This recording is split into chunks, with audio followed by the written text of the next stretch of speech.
সম্মানিত সুধী ভিউয়ার্স, আসসালামু আলাইকুম। আশা করি প্রত্যেকেই ভালো আছেন, সুস্থ আছেন, সুন্দর আছেন। আজকে আমি একটা বিষয় নিয়ে কথা বলবো, সেটা হচ্ছে রাজশাহী যে গ্রিন অ্যান্ড ক্লিন সিটি, কোনো সন্দেহ নাই, খুবই পরিষ্কার পরিচ্ছন্ন একটি শহর। তো ইদানিং কিছু কিছু রোডে কাজের জন্য পরিবেশটা একটু আমাদের রাজশাহীর সৌন্দর্যটা নষ্ট হয়ে যাচ্ছে।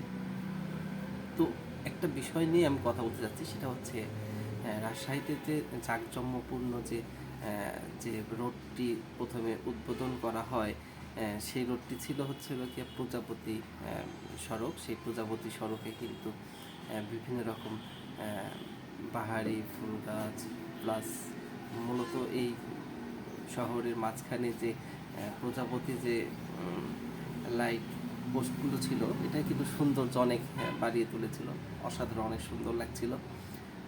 তো এই কাজটা করা কিন্তু খুব একটা যে বেশি দিন তা কিন্তু না।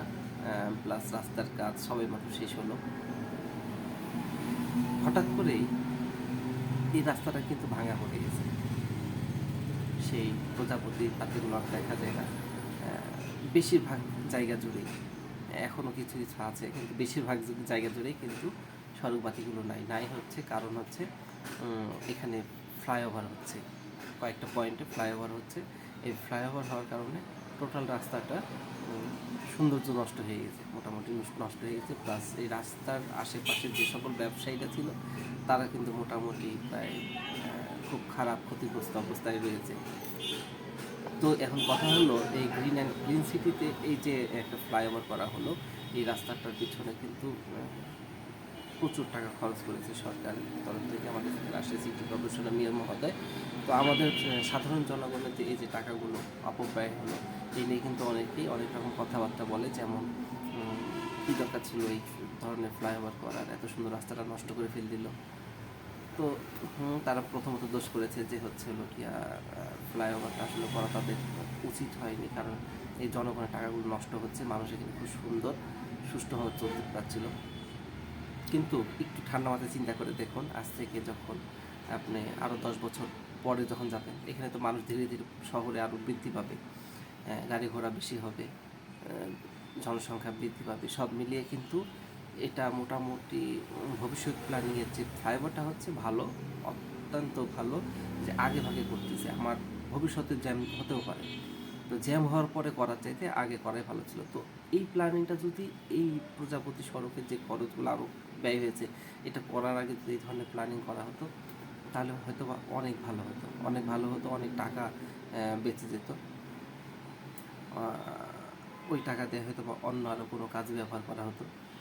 তো এই সকল বিষয়ে আসলে আগে থেকে কেউ চিন্তা ভাবনা করে না, কিংবা করতে চায় না, কারণ ডাবল ডাবল এখানে ইনকামের একটা সুযোগ থাকে। হয়তো আজকে ফ্লাইওভার করছে, কালকে এই ভেঙে আবার হয়তো আরও বড় সড়োভাবে ফ্লাইওভার করতে পারে, এটা করাটা স্বাভাবিক। কিন্তু জনগণের টাকাটা যে নষ্ট হচ্ছে, এদিকে একটু নজর রাখা উচিত।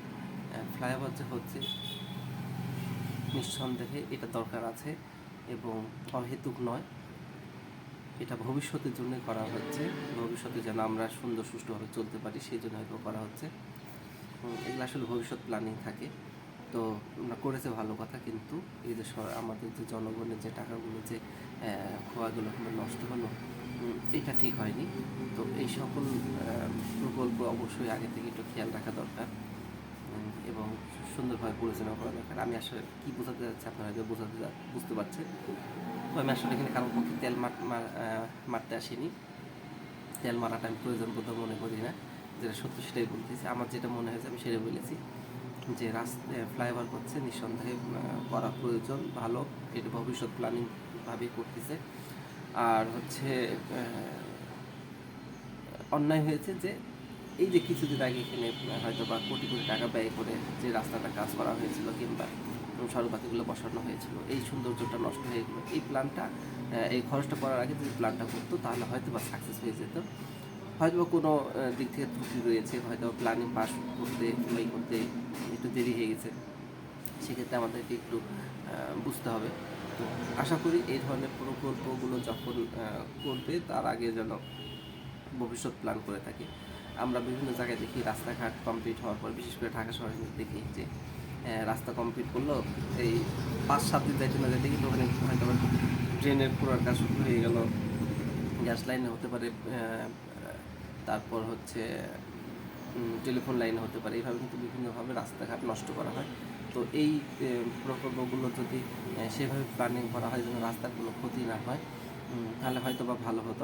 আমরা উপকৃত হতাম, সাধারণ জনগণ যারা পথে চলাচল করতাম তারাও উপকৃত হতো। তো অবশ্যই আপনারা আমাদের গ্রিন অ্যান্ড ক্লিন সিটি যে রাজশাহীটার উপাধিটা রয়েছে এটা নষ্ট করবেন না।